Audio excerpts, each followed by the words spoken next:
Was für ein Festanlass.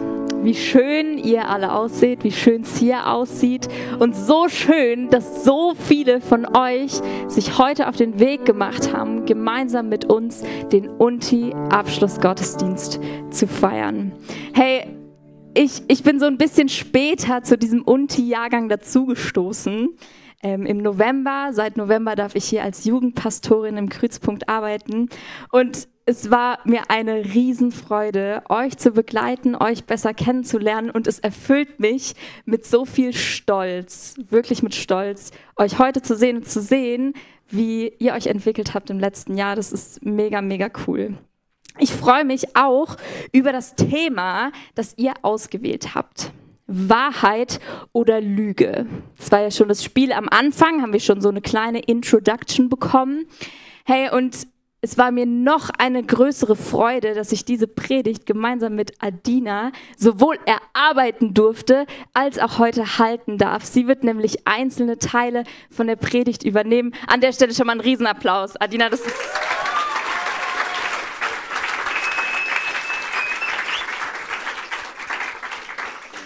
ist unfassbar mutig von dir und ich bin ja mega begeistert gewesen von deinen Gedanken, von deinen tiefen Weisheiten auch zu dem Thema und bin schon super gespannt. Also ich weiß schon, was ihr euch erzählen wird, aber trotzdem freue ich mich riesig darüber. Und bevor ich anfange, in dieses Thema einzusteigen, möchte ich noch mit uns beten. Jesus, hab Dank für diesen Tag, hab Dank für diese genialen, neuen, jungen Menschen, die du dir ausgedacht hast, die im letzten Jahr viel mit dir erleben durften und wachsen durften. Und danke, dass sie dir nachfolgen wollen und sich danach ausstrecken, dich besser zu kennen.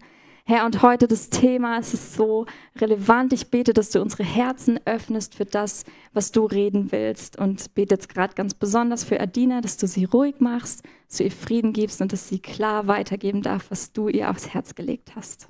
Amen. Ich habe eine Frage an euch. Wer von euch weiß, was Pseudologia Fantastica ist? Keiner? Ich wusste es auch nicht bis letzte Woche, bis ich es gegoogelt habe. Pseudologia Fantastica, das ist der zwanghafte Drang zu lügen und zu übertreiben.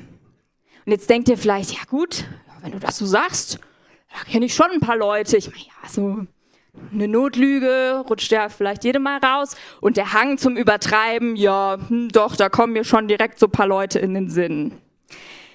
Ich kenne tatsächlich jemand, der unter dieser Krankheit, unter dieser Störung leidet und ich sag euch, das ist kein Spaß. Diese Person ist mit mir zur Schule gegangen. 6. Klasse, wir waren so etwa 11 bis 12 Jahre alt. Da ging es los und sie erzählte unserer Freundesgruppe ganz entgeistert, sie hätte Lungenkrebs und nur noch ein paar wenige Wochen zu leben. Ich als 11-jähriges Mädchen wäre nie auf die Idee gekommen, das auch nur ansatzweise in Frage zu stellen. Bei uns ist eine Welt zusammengebrochen, unser Freundeskreis würde um eine schwinden. Und wie begleitet man überhaupt jemanden, der eine solche Diagnose hat? Meine Mama, also Lungenkrebs, das kriegt man normalerweise, wenn man so 20 Jahre Kettenraucher war. So bei einer 11-Jährigen hat sie es jetzt noch nie gehört. Ich entgeistert, Mama, wie kommst du auf die Idee, das in Frage zu stellen, als würde sie uns anlügen? Als meine Mama dann ihre Mama in der Fußgängerzone traf und sie darauf ansprach, und es ist ja so schrecklich, wusste ihre Mama gar nichts davon. Ja, das war der Moment, wo es so langsam dämmerte. Ja, das war alles erfunden. Dass sie in einer Klinik war, völlig an den Haaren herbeigezogen. Ihr Tagebuch, das sie schrieb, alles erfunden. Krass. Naja gut, Aufmerksamkeit, sowas kann ja mal passieren. Es ging weiter, es hörte nicht mehr auf. Den Führerschein hatte sie gemacht. Fahren wollte sie aber nie. Ihre Eltern hatten sie immer zur Fahrschule gefahren und sie ging auch brav in die Stunden.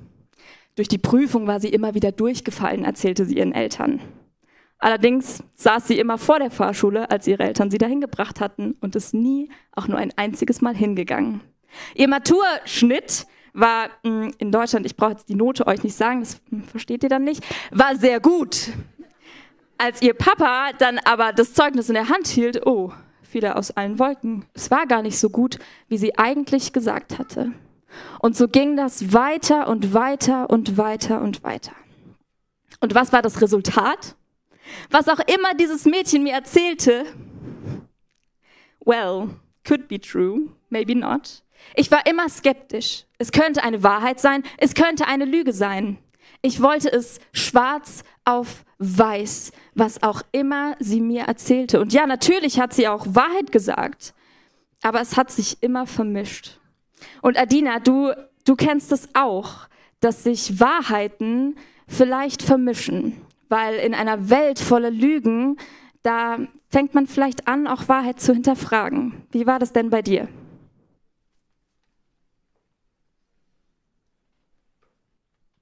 Also hallo zusammen.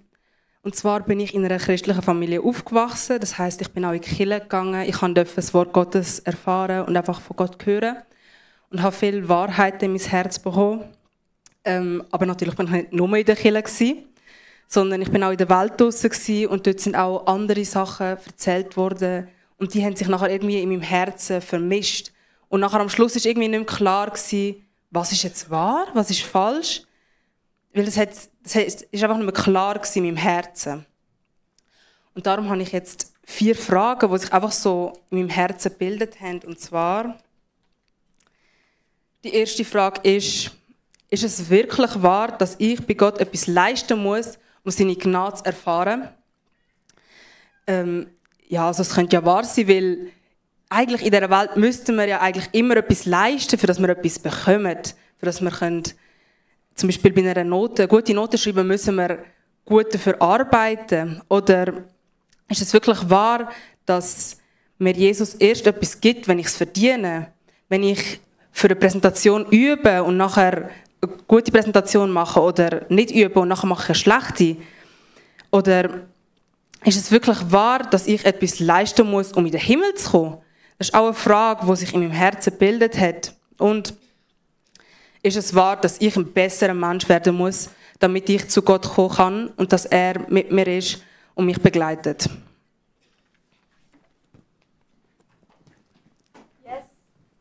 Das sind tatsächlich Lügen, die sind gar nicht so selten. Ich glaube, das eine, was du genannt hast, Adina, was dich beschäftigt hat, das ist eine der weit verbreitetsten Lügen.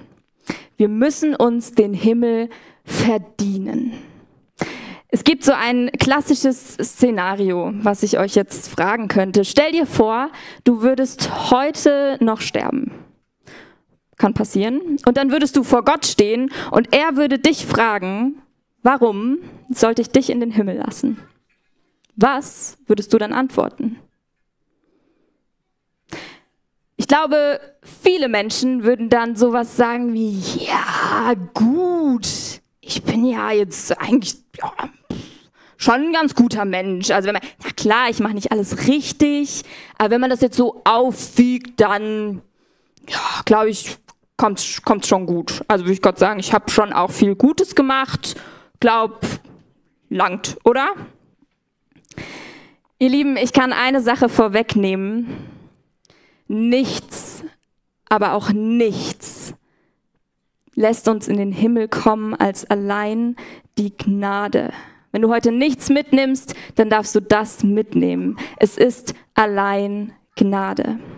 Aber Adina, du hast es uns schon so schön gesagt. Woher kommt denn diese Lüge? Woher kommt das Denken, dass wir etwas leisten müssten, um in den Himmel zu kommen? Ich glaube, ganz einfach gesagt, unsere Leistungsgesellschaft. Adina hat die Beispiele gebracht. Ja, wenn ich halt kein Mathe lerne und sitze in der Prüfung und, naja gut, wenn man Mathe gut kann, dann kommt es vielleicht gut. Aber wenn ich Mathe nicht kann, dann kommt da auch eine schlechte Prüfung bei rum. Wenn ich im Fußball keine Tore schieße, dann komme ich nicht ins Viertelfinale. Das Leben ist hart. Ja, hart, aber so ist es. Hey, und wenn ich auf der Arbeit nicht meine Arbeit gut mache, dann kann es sein, dass ich meinen Job verliere oder zumindest mal nicht sehr erfolgreich bin. Wenn ich ein Mensch bin, der nicht gut mit anderen umgeht und so ein richtiger Ekel bin, ja, dann ist es kein Wunder, dass die Menschen mich nicht mögen. Also unser Handeln hat immer auch eine Konsequenz. So funktioniert das nun einfach mal. Aus Gnade bekommen wir in der Welt aber auch absolut gar nichts. Bei Gott, da ist das ein bisschen anders. Bei dem funktioniert dieses Prinzip nicht genau so. Allerdings kann ich euch auch sagen, dass die Waage, wenn wir jetzt vor Gott stehen würden und die guten gegen die schlechten Taten aufwiegen, nicht gut aussehen würde. Denn wir als Menschen haben uns bei Gott so sehr verschuldet, dass es keine Summe an guten Taten gäbe, die diese Waage ins Gleichgewicht bringen würde. Du kannst nichts tun, was diese Schuld gegen Gott ausgleichen würde. Was wir brauchen, ist Rettung. Und ich habe eine gute Nachricht für dich. Diese Rettung gibt es. Diese Rettung gibt es durch Gottes Gnade. Und das lesen wir in Epheser 2, Vers 8 bis 9. Durch Gottes Gnade seid ihr gerettet, und zwar aufgrund des Glaubens. Ihr verdankt eure Rettung also nicht euch selbst, nein, sie ist Gottes Geschenk. Sie gründet sich nicht auf menschliche Leistungen, sodass niemand vor Gott mit irgendetwas groß tun kann. Hier lesen wir es, die Gnade ist nichts, was wir tun könnten. Es ist nicht aus menschlichen Leistungen. Adina, du kannst nichts tun. Du kannst nichts tun. Das ist eine Lüge. Es ist eine Lüge, dass wir uns den Himmel verdienen könnten oder müssten. Stattdessen wird hier von Gottes Gnade gesprochen. Durch Gottes Gnade seid ihr errettet, und zwar aufgrund des Glaubens. Aber wie ist das jetzt mit der Gnade? Eben in der Welt, die ist eher gnadenlos. Weil Gnade ist ja eigentlich auch was ziemlich Ungerechtes. Gnade passt mit unserem Verständnis von Gerechtigkeit nicht so richtig zusammen. Ich gebe euch ein Beispiel. Ich bin, liebe Eltern, noch nicht so die Erziehungsexpertin, aber ich glaube, folgendes Szenario, da könntet ihr mir alle zustimmen. Mal angenommen, ihr habt 3 Kiddies, das eine hat sich so an den Schnuckelschrank rangewagt und eine Schokolade stibitzt. Und ihr bekommt das mit. Na gut, alles klar, sagt wer, ja, ich drücke ein Auge zu, aber beim nächsten Mal solltest du das nicht mehr machen. Das kriegen die anderen 2 Kiddies mit und sagen, wir haben beim letzten Mal Hausarrest bekommen, als wir eine Schoki gestohlen haben. Ich weiß nicht, was ihr für Kinder habt, falls sie so viel Schokolade stehlen, aber auf jeden Fall wäre das total unfair. Ist ja auch unfair, das ist ungleiches Behandeln, weil die Konsequenz ist nicht gleich. Das ist unfair. Es ist auch in etwa so, wie wenn ein Richter einen Schwerverbrecher verurteilen würde und würde sagen, na gut, drücken wir mal ein Auge zu. Das wäre unfair, oder? Weil es gibt ja klare Regeln und an die sollte ein Richter sich halten. Hey, und nicht ohne Grund kommt es immer wieder zu Schlagzeilen in den USA. Ich weiß nicht, ob du es schon wusstest, aber du darfst gerne die Folie aufschalten, der US-Präsident hat auf Bundesebene das Recht zur Begnadigung. Er kann sowohl verurteilte Straftäter begnadigen, als auch bereits vor einem Urteil eine Begnadigung aussprechen. Ich weiß nicht, ob ihr das wusstet, vorhin habe ich mit jemandem gesprochen, der wusste das. Ich wusste das nicht. Aber hier kommt es zu so einem Fall, dass ein US-Präsident mehr als 70 Personen so in den letzten Stunden seiner Amtszeit begnadigt. Darunter auch ein paar von seinen Verbündeten. Da habe ich mich gefragt, sag mal, wieso darf der das? Das ist doch total unfair. Also wenn das jetzt Leute sind, die vielleicht zu Unrecht verurteilt wurden, also ja, das ist keine Frage. Aber wenn Verbrecher einfach so begnadigt werden, und ich sag euch, davon machen alle US-Präsidenten Gebrauch. Ich finde das unfair. Das passt nicht in mein Bild von Gerechtigkeit. Weil wenn es jemand verdient hat, ins Gefängnis zu kommen, weil er sich etwas hat zu Schulden kommen lassen, dann sollte er seinem Handeln entsprechend auch eine Konsequenz tragen. Gott ist gnädig. Aber Gott ist gleichzeitig auch ein gerechter Richter. Wie passt das jetzt also zusammen? Würde Gott auch einfach sagen, ja, die Schuld, die drücke ich ein Auge zu, ist auch nicht so schlimm. Nein, ich glaube, das wäre sehr ungerecht. Das Ding ist, Gott hat tatsächlich die Schuld selbst auf sich genommen. Ja, er hat Gerechtigkeit gewirkt, und zwar am Kreuz. Er hat seinen Sohn in die Welt geschickt, damit er unsere Schuld trägt, damit er deine Schuld trägt. Und das ist skandalös. Das könnte eine nächste Schlagzeile geben. Gott begnadigt dich. Skandal. Das ist skandalös. Ja, denn so sehr hat Gott die Welt geliebt, dass er seinen einzigen Sohn hingab, damit alle, die an ihn glauben, nicht verloren gehen, sondern das ewige Leben haben. Wenn wir das glauben, dann dürfen wir zu Jesus kommen. Und er hat unsere Schuld bereits getragen. Es wurde Gerechtigkeit erwirkt, und das ist absolut unverdient. Jesus hätte das nicht machen müssen. Aber es steht dort, Gott hat die Welt geliebt. Das Motiv Gottes ist Liebe. Weil er dich liebt, hat er selbst Gerechtigkeit erwirkt, hat er, der Richter, selbst das Urteil getragen. Das ist unverdiente Gnade. Und ja, auch Adina hat in ihrem Leben das erfahren dürfen, dass es tatsächlich eine Lüge ist, dass ich etwas leisten muss, sondern dass es Gnade ist. Und du wirst uns jetzt erzählen, wie du das erlebt hast und wie du das nach und nach begriffen hast.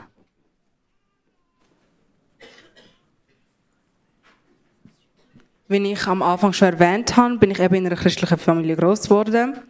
Jedoch ist lange in meinem Leben Christsein eine Religion gewesen. Es war etwas gewesen, wo ich würde mich so sagen, ich bin Christ, aber es war keine Beziehung gewesen. Ich habe Gott nicht gekannt. Und es waren mal Ferien gewesen und ich hatte recht Stress in der Schule. Es war nicht so eine gute Zeit gewesen.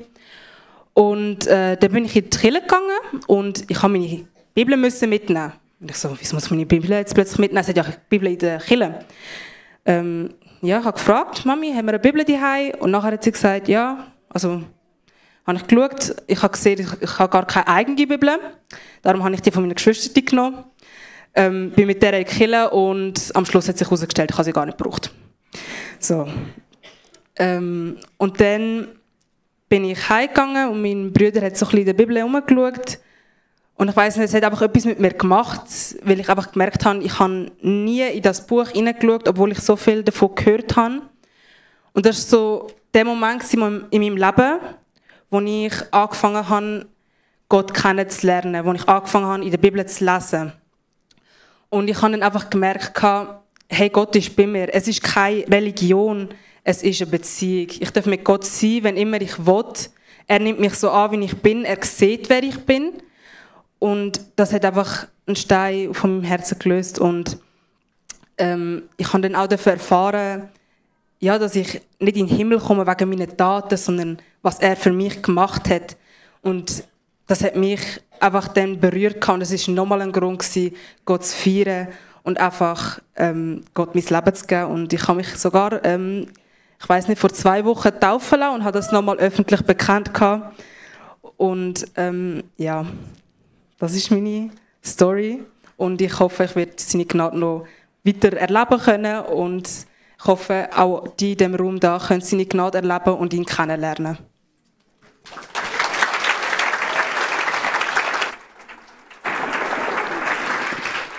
Amen. Amen. So sei es. Das ist unser Wunsch, dass ihr diese Gnade anfangt, tiefer zu verstehen. Weil wenn wir glauben an Jesus Christus und dass er für uns am Kreuz gestorben ist, dann setzt das in uns etwas frei. Das schafft Freiheit. Und vielleicht bist du auch heute hier und und hörst zum ersten Mal von dieser Gnade. Ja, das ist unfassbar, fast nicht zu glauben. Aber es ist ein Geschenk, das Gott dir macht. Er bietet es dir an und du darfst es annehmen und auspacken. Hey, und ich sag dir, es ist das beste Geschenk, das dir jemals jemand machen könnte. Alles, was du machen musst, ist es anzunehmen und zu sagen, ja, ich hab's nötig. Ich brauche deine Gnade, Gott.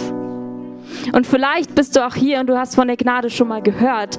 Und es gibt trotzdem noch Sachen in deinem Leben, wo du denkst, nee, also ja, Gnade. Aber nicht für mich. Trust me, Melly. Wenn ich dir erzählen würde, also irgendwo hat die Gnade ein Ende. Und das ist bestimmt bei mir, weil ich habe das und das und das und das. Ich habe das nicht verdient. Hey, ich will dir zusprechen, für Gott ist keine Schuld zu groß. Gott ist für dich ans Kreuz gegangen, für alle deine Schuld. Und er will sie dir alle vergeben. Also don't hold back, halt nichts zurück, sondern komm zu Jesus und bring ihm alles. Alles. Zum Schluss will ich euch noch mit einem Bibelvers zusprechen. Da steht, wie Gott ist. Und es ist Wahrheit. Barmherzig und gnädig ist der Herr, voller Langmut und reich an Güte. Er handelt nicht mit uns nach unseren Sünden.